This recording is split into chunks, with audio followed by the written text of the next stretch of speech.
Hello विद्यार्थी मित्रांनो, मी शेख अब्दुल गनी. स्वागत आहे माझ्या एजीएस करिअर अकॅडमी या यूट्यूब प्लॅटफॉर्मवरती. मित्रांनो, काल बुलेटिन आले शिक्षक भरती संदर्भामध्ये. 2 बुलेटिन काल आलेले होते. त्याच्यामध्ये मागासवर्गीयांना किती जागा आल्या, ओपनला किती जागा आल्या, जो पेपरमध्ये जाहिरात आलेली होती. त्याच्यानंतर दुसरी बुलेटिन आलेली आहे. त्याच्यामध्ये एकूण किती प्राधान्यक्रम जनरेट झाले, मग सेकंड फेजचा टप्पा असेल, त्याच्यामध्ये टप्पे होतील का, ह्या सर्व गोष्टीचा विषय या व्हिडिओमध्ये घेणार आहे. आणि त्यातल्या त्यात आज आलेली एक पेपरची बातमी, शिक्षक भरतीवर होणारी जे केस आहे ते केसचे काय आहेत, केसमध्ये नेमके मुद्दे काय आहेत, त्या संदर्भात म्हणजे कोणत्या मुद्द्यावर केस फाईल झालेली आहे त्या संदर्भामध्ये. ठीक आहे, या सर्व मुद्दे ह्या याच्यामध्ये माहिती देण्याचा प्रयत्न करेन. व्हिडिओ शेवटपर्यंत पहा. जास्तीत जास्त मित्रांनो शेअर करा. नवीन असेल तर एकदा चॅनलला सबस्क्राईब करून घ्या मित्रांनो. ठीक आहे, चला जास्त वेळ घेत नाही. मग सर्वप्रथम सुरुवात करतो मित्रांनो कालच्या बुलेटिनच्या संदर्भामध्ये. पहा, काल 2 बुलेटिन आले. पहिल्या बुलेटिनमध्ये त्यांनी खूप असे खुलासे केले आहेत, स्वतःची स्तुती करून घेतलेली आहे त्याच्यामध्ये. आणि त्याच्यामध्ये सेकंड फेजचा टप्पा, सेकंड फेज कशी आहे, मागचा अनुभव सेकंड फेजचा कसा होता ते पण सांगणार आहे. फक्त बातमी आली म्हणून सेकंड फेजच्या संदर्भामध्ये काय सांगतात ते पण पाहावं लागणार आहे आपल्याला. पहा, सेकंड फेज होणार आहे, आम्ही त्या पुढच्या टप्प्यात देऊ. रजिस्ट्रेशन ज्यांचं करत असताना, सेल्फ सर्टिफाय कॉपी करत असताना काही डॉक्युमेंट्स काही टाकले त्यांच्यासाठी आम्ही देऊ, असं ते सर्व सांगितले. देणार आहेत, देतील, विषय तो नाही. पण मित्रांनो, सेकंड फेज सहजासहजी एवढं सोपी नाही, हे तुम्हाला क्लिअर करतो. मागच्या सेकंड फेजचा अनुभव सांगतो. मागच्या सेकंड फेजमध्ये खूप त्यांनी जागा देतो म्हणजे शेवटी कार्यक्रम केला. पूर्ण जागा संस्थेच्या दिल्या त्यांनी, झडपीच्या जागा दिल्या नाही. फक्त 3 झडपीच्या जागा आल्या होत्या, गोंदिया, भंडारा आणि कोल्हापूर. ठीक आहे, ऐन वेळेस त्यांनी कार्यक्रम केला. पूर्ण संस्थेच्या जागा भरल्या त्यांनी मागच्या भरतीमध्ये. तेच, आणि संस्थेमध्ये पण 1 बिंदू 1 पद नसल्यामुळे खूप मुलं रिपीट झाले आणि संस्थेला शिक्षकच नाही भेटले, किंवा झडपीला पण तेच झाले. उदाहरणामध्ये सांगायचं झाले तर 146 PCMC जागा होत्या, 144, त्यावेळी फक्त 90 मुलं प्रेझेंट होती. म्हणजे असा काही घोळ आहे. उर्दू माध्यमाचे 52 जागा होत्या, 19 पोरं DVला आले, 13 मुलांचे सिलेक्शन झाले. म्हणजे हे असा भानगड होती, पण आता ती भानगड होणार नाही. परंतु सेकंड फेजच्या संदर्भामध्ये, ते सेकंड फेज होण्याच्या अगोदर 2 मुद्दे महत्त्वाचे आपल्याला जाणून घ्यावा लागणार आहे. पहिला मुद्दा आहे 30 सप्टेंबरला येणारी संचमान्यता. 30 सप्टेंबरला संचमान्यता, मागच्या संचमान्यता जी आहे ती जानेवारीमध्ये झाली, म्हणजे उशीर झाला. पण यावेळेस जर त्यांनी वेळेवर संचमान्यता घेतली तर 30 सप्टेंबरला 26-27ची संचमान्यता सुरू होईल. 26-27ची संचमान्यता सुरू झाली तर त्याच्यामध्ये मित्रांनो तुम्हाला सांगतो, परत रोस्टर बनवणं, परत क्लिअर करणं. आणि एवढी अधिकाऱ्यांची मानसिकता एवढी कंगाल, एवढी घाणेरडी आहे की ती वेळेवर कधीच रोस्टर क्लिअर करत नाही. म्हणून तर ह्या फेजमध्ये काही जिल्ह्याच्या जागा नाही आल्या, ह्याचं कारण सांगतो. आणि पुढे जर त्यांनी अतिरिक्त शिक्षक समायोजन करून घेणं सर्वात मोठं जिल्ह्याच्या शिक्षणाधिकाऱ्यांसाठी कुरण आहे, पैसे कमवण्याचं साधन आहे, मला हे सांगतो. आणि ह्याचा जर फायदा घेऊन त्यांनी परत तर त्या गोष्टी केल्या तर संचमान्य सेकंड फेजचा तुम्ही विसरा. परंतु हे न होऊ देण्यासाठी सर्वात महत्त्वाचं कारण आहे, आतापासून त्या गोष्टी करणं खूप गरजेचं आहे. ज्यांना कमी मार्क आहेत किंवा त्यांना असं वाटते किंवा रिझल्ट लागल्याच्यानंतर ज्यांचं सिलेक्शन होणार नाही किंवा झालेलं नाही, ठीक आहे, अशा मुलांनी असं परत होणे की सर निगेटिव्ह म्हणतात. कारण मी पहिलेच मला 4-5 महिन्यावर सांगितलं होतं की मराठवाड्याच्या जागा येणार नाहीत, त्या आलेल्या नाहीत. त्याचं कारण तुम्हाला आज लक्षात आलेलं. ह्याचं कारण ते थोडंसं अभ्यासपूर्वक तुम्ही बोललं तर त्या गोष्टीचा फायदा होत असतो मित्रांनो. हवेत गोळीबार करून काहीतरी करून इथं जागा येणार, तिथे जागा येणार, भ्रामक कल्पना, भ्रामक काहीतरी माहिती पसरवणं, हे मला आवडत नाही, ते मी करत पण नाही. आणि आज त्याचा परिणाम तुम्ही बघताय. मराठवाड्यातले 160-70 मार्क, 175 मार्क घेणारा मुलगा सुद्धा आज परजिल्ह्यात, दुसऱ्या जिल्ह्यात जातो. म्हणजे हा सर्वात मोठा दुर्दैव मला असं वाटते. आणि त्या मुलासोबत झालेला सर्वात मोठा अन्याय असं वाटतं. कारण त्यामुळे माझी अपेक्षा वैयक्तिक की त्या मुलाचं त्याच्या जो जिल्ह्यात आहे, तो जालनाचा असेल, परभणीचा असेल, नांदेड असेल किंवा छत्रपती संभाजीनगर असेल, तर तो त्या जिल्ह्यात त्याचा जो हक्क होता, त्याला त्याचे मार्क पडलेले होते, तेवढे मार्क घेऊन तो तिथे लागायला पाहिजे होता, ही आमची माफक अपेक्षा होती. बाकी काहीच अपेक्षा नव्हती. ठीक आहे, सोडा तो विषय वेगळा. परंतु ही सेकंड फेजचं एक डार्क रियालिटी आहे की फेज होण्या अगोदर जर तुम्ही खूप मला सेकंड फेज होणार मान्य होईल, कधी होईल याची पण एक ड्युरेशन माहीत पाहिजे. दुसरा संचमान्यता जर बदलली, सेकंड फेज झाला तरी खूप कमी जागेचा होईल, हे पण सांगतो. कारण का खूप कमी जागेचा होईल, किंवा फक्त कला, क्रीडा, कार्यानुभूचं होऊ शकतील, किंवा 11वी-12वीचे खूप कमी जागा कमी करू शकतात. ते म्हणजे काही होऊ शकते. सेकंड फेजचा अजून कोणालाच काय माहिती. लिखित दिलेला पुरावा सुद्धा हे मान्य करत नाहीत अधिकारी लोक मंत्रालयातले. तुम्ही कोणाच येऊन काय बसताय. खूप गोष्टी आहेत, तुम्हाला जे अनुभव तुम्ही ह्याच्यात जाल तेव्हा कळून जाईल. मला कोणाला भीती दाखवायची नाही. परंतु आत्ताच सांगतोय की जर तुम्हाला सेकंड फेज चांगल्या पद्धतीने जर तुम्हाला करून घ्यायची असेल तर तुम्हाला खूप चांगल्या पद्धतीनं प्रयत्न करावा लागणार आहेत. तर त्या गोष्टी शक्य आहेत, अदरवाईज काही खरं नाही. पहिला मुद्दा. आता दुसरा मुद्दा राहिला कालच्या बुलेटिनमधला दुसरा एक महत्त्वाचा, जागेच्या संदर्भामध्ये. जागेसंदर्भात त्यांनी जे पेपरबाजीमध्ये मागासवर्गीयांवर झालेला अन्याय या संदर्भामध्ये जो काही पेपरबाजी, बाईट्स वगैरे, मोठमोठे अधिकारी, मोठमोठे मंत्री, मग अधिकाऱ्यांपेक्षा मोठमोठे मंत्री ज्याच्यावर बाईट ट्विटरवर व्यक्त होत होते, पेपरमध्ये बातम्या त्याच्या संदर्भात.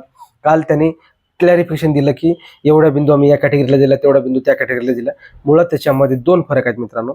एकूण साधारणतः 19,000 समथिंग जागा ह्या ज्या आहेत ते झडपीच्या, मनपा, नपाच्या आहेत, जे अनुदानित म्हणजे जिथं विना मुलाखत आहे, आणि जी बाकीच्या ज्या 11,000 समथिंग जागा ज्या आहेत त्या मुलाखत आहेत. मग ह्याच्यामध्ये 11,000 जागाचा बिंदू वेगळा असतो, कॉमन रोस्टर वेगळा असतो, आणि 19,000चे प्रत्येक आस्थापनाचा बिंदू वेगळा असतो.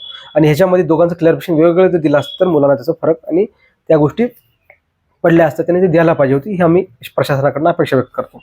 आणि राहिला प्रश्न समोरच्या गोष्टीचा, म्हणजे आता खूप मुलं पॅनिक होतात, सर यादी कधी लागेल, त्या गोष्टी होतीलच, ते लागेलच, त्याचा काय नाही, तर ते बाय प्रोसेस चालूच आहे. काय अपडेट असेल तर पुन्हा मी देतच जाईन, त्याचा विषय नाहीच आहे. पण मूळ फॅक्ट हे जे सेकंड फेजला घेऊन जे मुलं उत्साहित होत आहेत, किंवा कालच्या बुलेटिनमध्ये काही असे अभिनंदन, शुभेच्छा, हे तर कॉमन येत आहेत, याला तर पॉलिटिक्स म्हणतात. प्रत्येक बाबतीत तेच होत असते. MPSCचे जो पेपर देता तेव्हा पहिल्याच पेपरमध्ये माहितीमध्ये सुद्धा दिलेलं असते की तो स्वतः सांगतात की तुम्ही चुकीचे पर्याय निवड करू नका.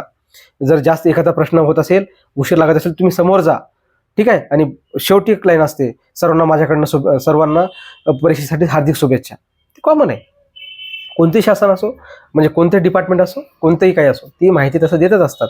त्याचा एक भाग काल होता, वेगळं काहीच नाही, ठीक आहे. आता ह्याच्यामध्ये झालेल्या, आता काय काल ह्या संदर्भामध्ये कोल्हापूर सर्किट बेंचच्या केसच्या संदर्भात सांगणार आहे मित्रांनो. कोल्हापूर सर्किट बेंचमध्ये 2 याचिका पडल्या, म्हणजे दोन डिपार्टमेंट वेगळे आहेत. ते कसे, एक BCA वाल्यांचं आहे आणि एक आहे इंजिनिअरिंग वाल्यांचं. मी इंजिनिअरिंग वाल्यांचं एक जे प्रस्ताव शासनाला पाठवलेला आहे त्याचा व्हिडिओ टाकलेला होता, जे मंत्रालय जे मागच्या अधिवेशनामध्ये त्यांनी माननीय शिक्षण मंत्री दादाजी भुसे साहेबांनी तो खुलासा केला. तो खुलासाचा व्हिडिओ सुद्धा सांगितलेला आहे की प्रस्ताव NCERT कडनं मंत्रालयात गेलेला आहे, पण मंत्रालयातल्या बाबूंनी त्याला अंमलबजावणी केली नाही, त्याची सेवा शर्ती, त्याचं काहीच त्याचं क्लॅरिफिकेशन दिलेलं नाही. त्या संदर्भात क्रीडाचा असो किंवा कलाचा असो किंवा इंजिनिअरिंगवाल्या मुलांचा असो, त्याच्यामध्ये म्हणजे NCERTनं, म्हणजे सॉरी आपला SCERTनं सर्व प्रस्ताव दिलेलं सुद्धा त्याची त्यांनी अंमलबजावणी केलेली नाही मित्रांनो ह्या भरतीमध्ये. म्हणजे इनडायरेक्टली इंजिनिअरिंगवाल्या मुलांचं त्याच्यामध्ये काय दोष, हा मोठा प्रश्न पडतो. आणि त्याच्यामध्ये म्हणून त्यांनी ह्याच्यामध्ये प्राधान्यक्रम न आल्यामुळे त्यांनी त्यांचा याचिका तिथे टाकलेल्या आहे. म्हणजे उदाहरण सांगायचो, काही ब्रँच जे आहेत इंजिनिअरिंग बॅकग्राऊंडचे, त्या ब्रँचला ऑलरेडी चान्स आहे, परंतु काही ब्रँचला नाही आहे. आणि कॉमन जर विचार केला तर त्यांना प्रत्येकाला गणित हा विषय, प्रत्येक M1, M3, M2 असे विषय असतात इंजिनिअरिंग बॅकग्राऊंडमध्ये. इंजिनिअरिंग करत असताना तिथं मॅथ असतो, ठीक आहे. त्यांना तिथं संधी तिथं भेटायला पाहिजे असं त्यांची ती मागणी होती, ठीक आहे. आणि त्या संदर्भामध्ये SCERTनं प्रस्ताव मंत्रालयात पाठवलेला असताना सुद्धा त्याच्यावर त्यांनी अंमलबजावणी केलेली नाही, ठीक आहे. हा मुद्दा केसचा आहे, म्हणून तो मुद्दा आणि त्यांना प्राधान्यक्रम न आल्यामुळे ते कोल्हापूर सर्किट बेंचमध्ये गेलेले आहेत, आणि त्यांची सुनावणी आहे ते पुढील सुनावणी 25 ऑगस्ट 2026 होणार आहे.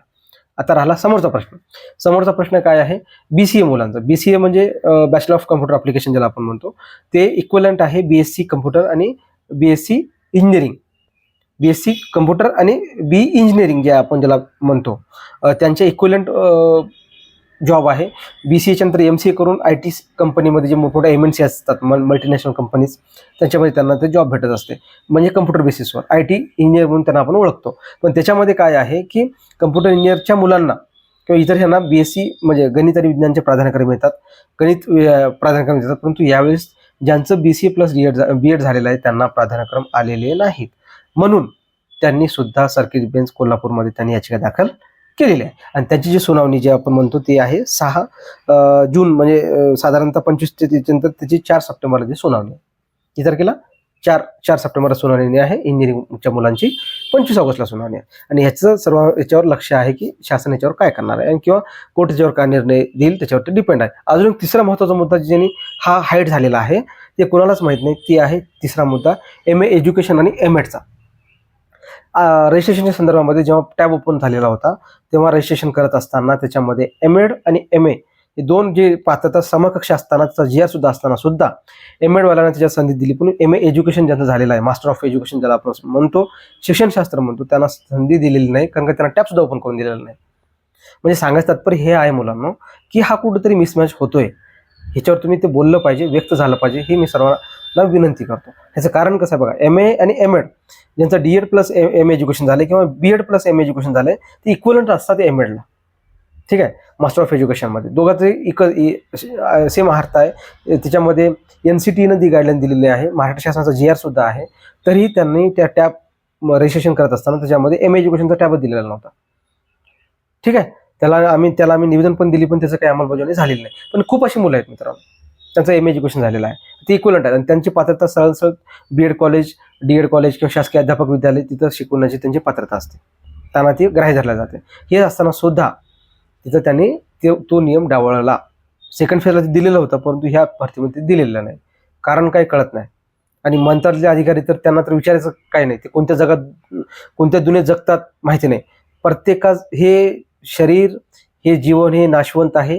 खुर्ची खाली करावंच लागणार आहे. तुम्ही एकाच पदावर 10-10 वर्ष टिकू शकत नाही, 15-15 वर्ष टिकू शकत नाही मंत्रालयामध्ये. प्रत्येकाला खुर्ची, एक पंतप्रधान 5 वर्षाच्या वर राहू शकत नाही, तर तुम्ही कोणा असता? त्रास द्या, तुम्ही बिलकुल द्या. त्याचं परिस्थिती ह्या समाजात तुम्हाला सर्व भेटणारच आहे. अन्याय किती करा, त्याचा उद्रेक एका दिवशी होणारच आहे, हे तुम्हाला सांगायचं होतं.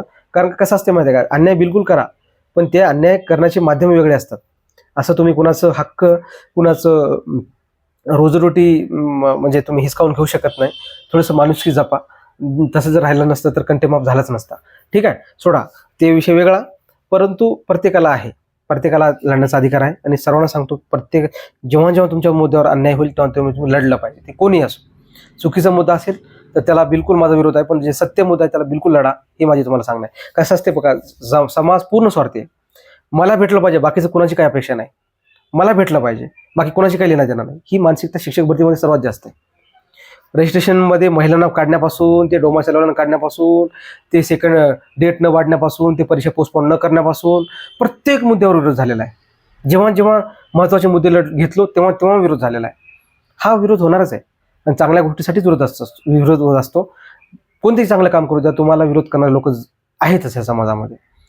ठीक आहे, त्यामुळं तुम्ही तुमचे काम करत चला, आम्ही आपले काम करत असतो, आम्ही आमचे काम करत राहू, पण आम्ही कुणाला भीक घालत नाही, एवढं सांगायचं. आणि राहिला प्रश्न ह्या केसच्या संदर्भामध्ये रिॲलिटी काय अशी आहे, ह्याच्यावर तुम्ही ठरवू शकता की नेमकं काय काय नाही, सत्याची बाजू काय, खोट्याची बाजू काय, तुम्ही पूर्ण जाणकार आहात. परंतु कुठेतरी अन्याय होतो तेव्हाच हायकोर्ट, माननीय न्यायपालिका जी आहे त्याच्यामध्ये काहीतरी न्याय भेटणार ही अपेक्षा आहे, जे डेमोक्रेसीमध्ये सर्वात महत्त्वाची भूमिकाही बजावत असते. एवढं सांगायचं होतं. अजून काय असं अपडेट असेल तर तुम्हाला ह्या चॅनलच्या माध्यमातून 100% सांगण्याचा प्रयत्न करेल. आणि जास्तीत जास्त मित्रांमध्ये हा व्हिडिओ शेअर करा. नवीन असेल तर त्या चॅनलला सबस्क्राईब करा. धन्यवाद मित्रांनो.